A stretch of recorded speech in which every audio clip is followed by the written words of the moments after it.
Hello, welcome back to Blue Harvest Vintage Toys. This is my spoiler review for the Rise of Skywalker. Now, it's spoiler, so if you haven't seen it, watch my non-spoiler review. Yeah, I did that as soon as I came out of the cinema. I got back home at 3 o'clock in the morning, didn't go to bed for another 2 or 3 hours, did the review for that one. I've waited on this one because I didn't want to spoil anything for anybody. There was no point, nobody would watch it anyway unless they really wanted to spoil themselves. Going into this film, I was spoiled. I knew more or less what was going to happen, but that didn't deter from the enjoyment of it. I actually went into this movie after watching chapter 7 of The Mandalorian, and that just rose me up. The future Star Wars is safe. Whatever this film are going to be like, I'm going to love it. I love any Star Wars. I've said before, holiday special, Ewoks movies. I haven't watched the Ewoks movies all the way through, I'll admit that, but the holiday special, I watch that once a year. I know. I don't love it, but it's just so rubbish. It's brilliant. So there you go. It's not a review for holiday special. This is for the Rise of Skywalker, and going into it, I knew the Emperor was going to be in there. We didn't know. The crawl was a bit of a surprise. The dead speak. So they went straight into it. I thought they might find out about the Emperor, but they knew straight off the bat, which was interesting. No messing about, straight into it. Kylo goes to find him.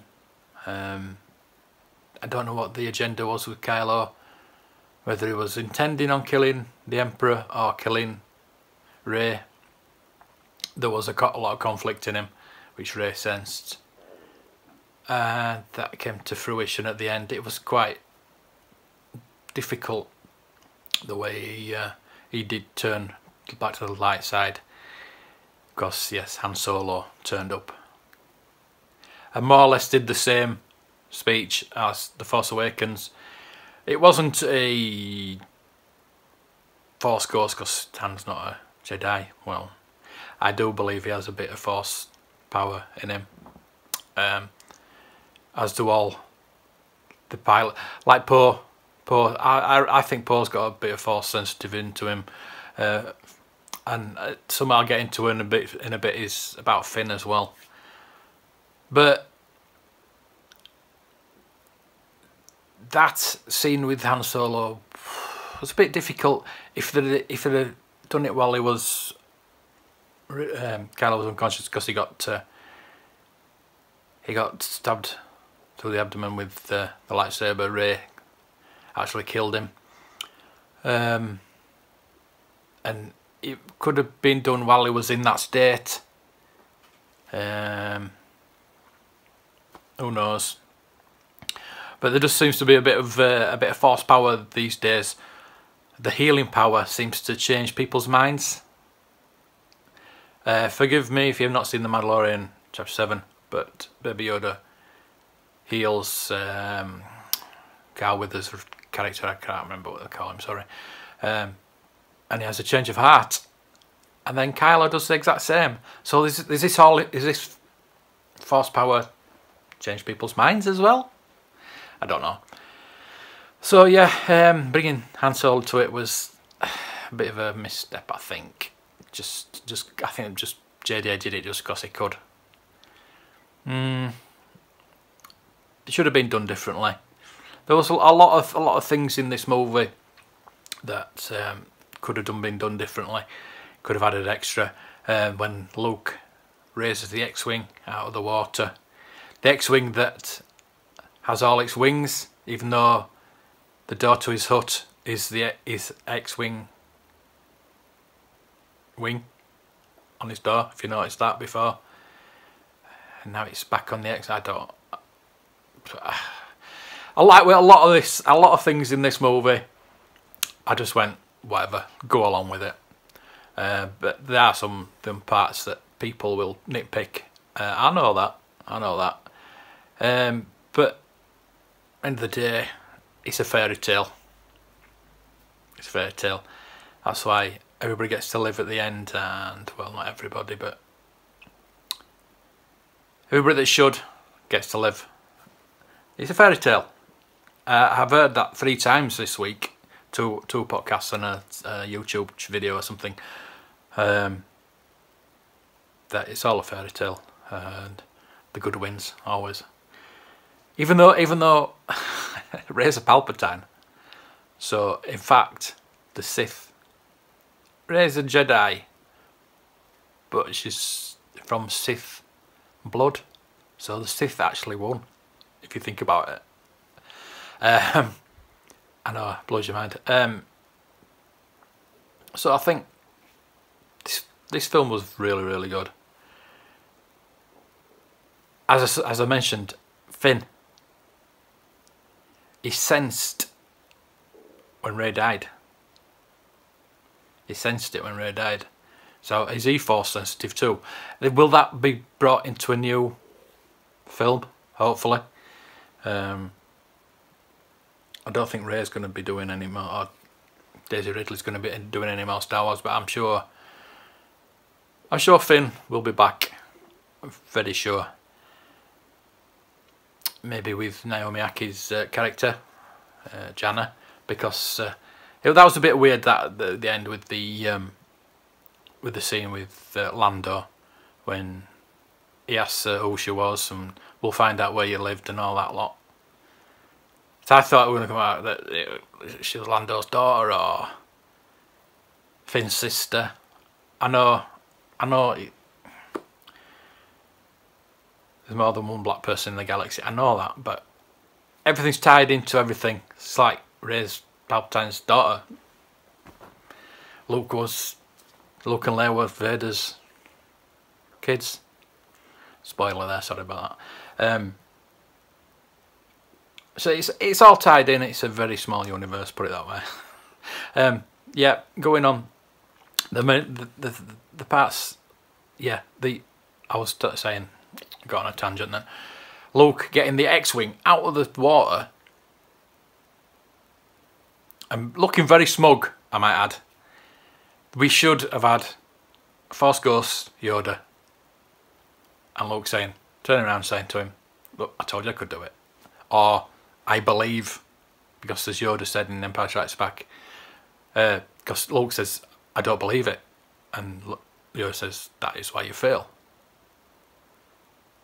So he could have said, either he said, "I told you I could do it," which would be a funny line, or "I believe," which it'd have meant more, but it wouldn't have been as funny. So yeah, that could have been added. I don't know why they didn't to do it really. As I said, I knew most of this story, and I was not looking forward to the Kylo and Rey storyline, but it was done really well. I know they did reshoots at the end to have them kissing. I didn't really want them to kiss, but I did. I did it, and I didn't. It's like in Rogue One. When they got together at the end, I didn't want them to kiss, and they didn't, which was brilliant. Because they didn't have a romantic entanglement whatsoever. Now, Rey and Kylo did, not romantic, but there was some kind of sexual tension there, obviously, all the way through. That is why The Last Jedi it's not a brilliant film, but it's a good film. That laid the groundwork for that relationship, and I would have liked to seen it a bit longer. Adam Driver, what an actor! I love him. When he turned back to Ben Solo, I think he turned to Adam Driver. It was just himself. Especially when he, that was the funniest thing in the film, when he jumped on that thing and went, "Ow!" That was just, I think that was just Adam Driver. I think they just kept that in. So that relationship would have been nice to see fruition. Maybe having kids of their own. Yes, I know. And having Force babies and moving the Jedi Order forward. Now, the next series, next trilogy, is it going to be set 10, 20, 30 years after this? Or is it going to be straight after? Maybe 10 years after, or 20 years after, and there's a new Jedi Order's being built. Maybe they could do it 50 years after. Rey's not with us anymore. Chewie could be still about. And the droids. But I don't think they'll have... they didn't have... R2-D2 was never used in the film. Again! The most important character. He holds the story of Star Wars. But they left him. He did get into the battle at the end, which was good. But no, underused again. 3PO used quite a bit, but R2 wasn't. Why bring in new droids? Dio was pretty good, but why bring in new droids when you've got R2? And even BB-8 were pushed aside for Dio, which it was pretty cute. Baba Frick was good as well. The new characters. Claude was... well, why was he there? I think they've cut that out where you got to meet him. That bit got cut out, which is good. The spacing was... the timing was pretty good. Somebody said that the beginning is quite contrived. The whole film is contrived, to be honest with you. But at the end of the day, it's very satisfying. If you're a Star Wars fan, you'll love it. Just a normal fan, you'll love it. The only thing for me is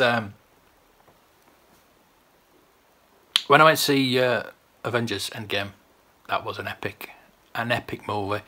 The one scene, yes, was epic, where Avengers assemble and have that big battle. It's all leading up to that. But this didn't feel as epic as that, unfortunately. There wasn't that moment. Some of the lightsaber battles are brilliant, but not as choreographed as the prequels. So this trilogy as a whole, hit and miss, better than the prequels. I do like the prequels, don't get me wrong. Episode 2 is my least favourite. I won't say I don't like it, because I do like it. It's Star Wars. I like all Star Wars. Obviously the original trilogy is my favourite. Return of the Jedi is my favourite. Technically not the best, but it is my favourite. Now this one is probably the second favourite in this trilogy.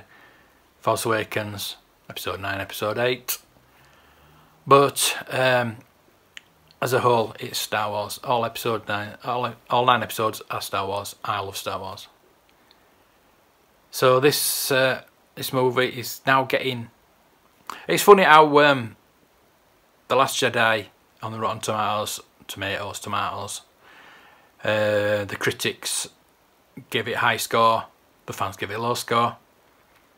This time the critics, I don't know whether they were scared or didn't know what to think, they give it a low score, 53%. And at the moment I think it's 88% for the fans. That's one gone from 90 to about 86, I think, something like that. I think it might be 86, 88, something like that anyway. It's in high 80s. So I think the critics, they should just look at the film. Watch the film. Just watch the film, and if you like it, just say you like it. Yes, there's parts that... I wouldn't say there's parts I didn't like. I don't think there's anything I don't like about it. Maybe I need to watch it again. It's been a couple of days since I watched it. I do need to see it again, and I will go see it again. I just came out of it very satisfied.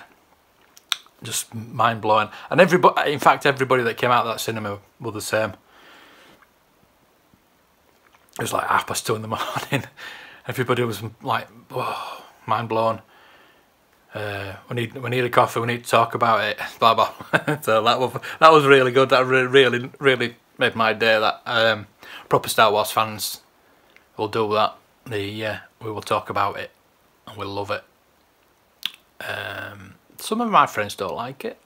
Well, that's their prerogative. I love it. I want to go see it again, definitely. So I'd give it an 8 out of 10. An 8 out of 10.